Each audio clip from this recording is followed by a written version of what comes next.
Hello everyone, this is week 6.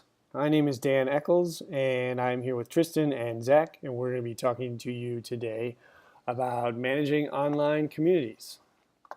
So, what is an online community? Well, a very boring Wikipedia definition is a virtual community whose members interact with each other primarily via the internet.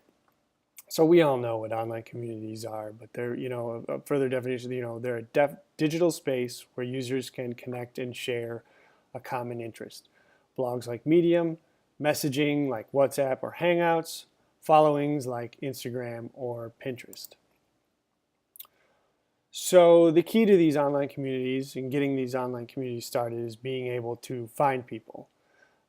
Getting connected with other people within the community. So we find people we know by searching the application records through either a search of their name or handle. From that step, we move on to beginning to add friends by sending requests to connect. And then once we connect, we then begin to categorize our relationships into circles, such as friends, family, coworkers, etc. So within these two types of relationship categories, we have implicit and explicit relationships. So implicit relationships are generally considered weak, like that of a blogger and a blog reader or news article, typically nothing more than a few comments here and there.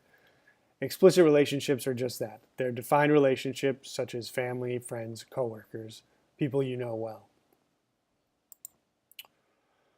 So you've received this request. Do I have to be their friend? You need to give users that option.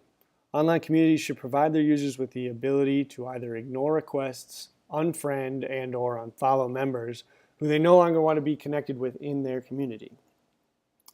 There can be some awkward consequences though, such as being approached by the requester or the unfriended, asking you why you didn't want to be their friend or why you no longer are their friend, which can be awkward. So to help with this, there's a bozo filter, which is an amazing feature in online communities. This feature has the ability to block direct messages and emails from another user.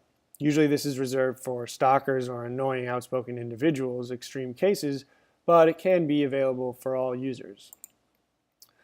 So here we have some examples from Facebook on how to treat that. So over here we have sort of your standard initial request. Down here we have the unfollow, and then this is the interface for the bozo filter here in the middle. Next, the Potemkin anti-pattern, which is where you, as a site constructor, you begin to build a large number of categories within your online community, hoping that users will contribute, and they don't.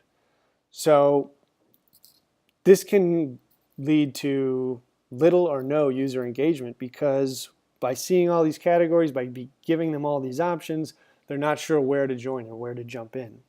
So the Potemkin anti-pattern is really a simple one to avoid. You can start with one main group, one topic, one main idea, and let it grow organically based off the interactions of the users with one another. So allow the users to create and grow their own community as they see fit. And inevitably, within these communities, there's going to be people that you wish to avoid. So unfortunately, not all experiences on social media are good. Experiencing the ex-boyfriend or ex-girlfriend anti-pattern can be an annoying one. And this happens when a system itself will generate a friend connection suggestion based off of your existing circle of friends. And this can lead to past boyfriends, girlfriends, what have you, popping up over and over again within those feeds, and it's not something people enjoy. Also, unwanted location alerts are not fun as well. Without the proper filtering of a user's location, the user's location itself could be broadcasted out to the entire network. And I think we can all relate to a situation where we told someone we were going to one place, and because of this, because of the unwanted location alert, our social online network betrayed us and said we were in another. Next, what is a community administrator? So inevitably, the community administrator acts as a role model or leader for how the group should interact with one another. They are typically heavy users that pay close attention to the site and care about its integrity. The community administrators establish norms for the group, and so norms are sort of expected behaviors. Two types. There's the explicit norm, which are sort of generalized guidelines that the group has all agreed upon, like FAQs, do's and don'ts, user agreements, any type of written documentation associated with your community. And then there's the implicit norms, which evolve over time as the group interacts with one another. There's no formal documentation attached to this, but it's just sort of the natural interactions that establish themselves once the group starts interacting with one another. So these monitors tend to review the majority of the content on this site and the behavior on the site, and they chime in as necessary. Because there always inevitably will be cases of abuse. And that's sort of the unfortunate thing, is that within online communities, not everybody plays nice.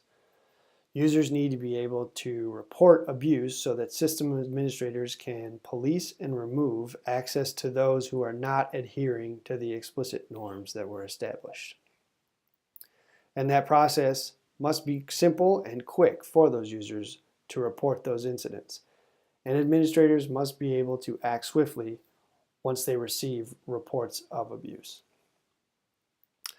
So that's our presentation, and in conclusion, online communities need a way for users to join and connect with other users within their online community. Users need a way to react to these requests to connect, which will allow them to form the relationships with the users of their choice. And that will eventually lead to organic growth of the community. And inherently, we need leaders to emerge to monitor the on-site behavior and report abuse as needed. So like I said, that's the end of our presentation here. We have an activity that we'll be posting both to Slack and the discussion boards later on this week. So our activity is to sketch a storyboard of you blocking/unfriending someone and then dealing with the real-world consequences of doing so. So have fun with that. If you have any questions, we'll be on the boards. Feel free to hit us up. Thanks.